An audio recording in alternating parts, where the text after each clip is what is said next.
रात का समय था। आसमान में टिमटिमाते तारे चमक रहे थे। आंगन में बैठकर रोहन दादा धर्मपाल की गोद में सिर टिकाकर आसमान को निहार रहा था। अचानक उसने पूछा, दादाजी, आज मुझे कोई नई और मजेदार पहेली वाली कहानी सुनाइए। धर्मपाल मुस्कुराए और बोले, हाँ, अच्छा तो सुनो। यह कहानी एक रहस्यमयी गुप्त खजाने की है जिसे कोई भी खोज नहीं पाया, लेकिन एक चतुर व्यक्ति ने अपनी बुद्धिमानी से इस रहस्य को हल कर दिया। बहुत समय पहले एक पुराने महल में राजा विक्रम का राज्य चलता था।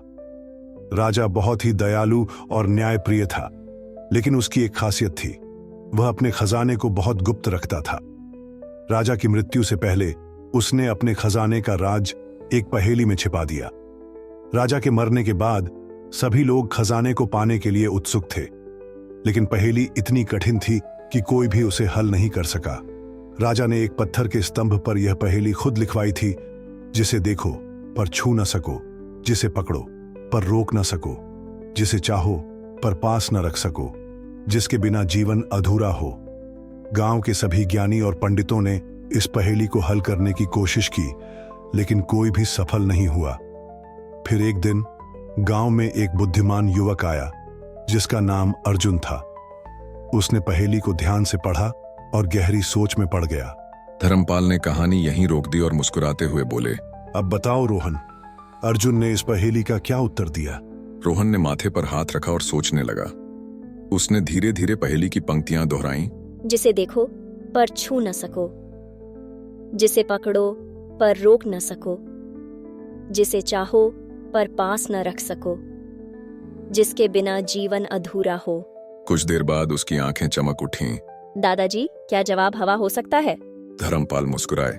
बहुत करीब, लेकिन थोड़ा और सोचो। हवा को तो हम महसूस कर सकते हैं और कभी कभी रोक भी सकते हैं। रोहन फिर सोचने लगा। तो क्या ये पानी है? धर्मपाल ने सिर हिलाया। नहीं बेटा, पानी को तो हम छू भी सकते हैं और पकड़ भी सकते हैं। रोहन ने अपनी आंखें बंद की और पहेली की आखिरी पंक्ति पर ध्यान दिया। जिसके बिना जीवन अधूरा हो। अचानक वह चिल्लाया, ओह, मुझे पता चल गया दादाजी, जवाब है परछाई। धर्मपाल हंस पड़े और बोले, बिल्कुल सही, अर्जुन ने भी यही उत्तर दिया था।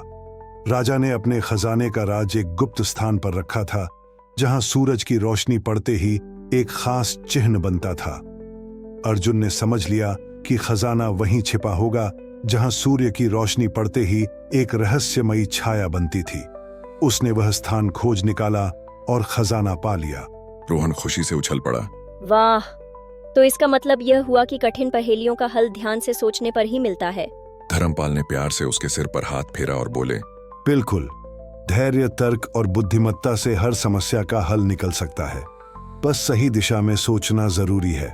रोहन ने मुस्कुराते हुए कहा, अब से मैं भी हर पहेली को ध्यान से सोचूंगा दादाजी।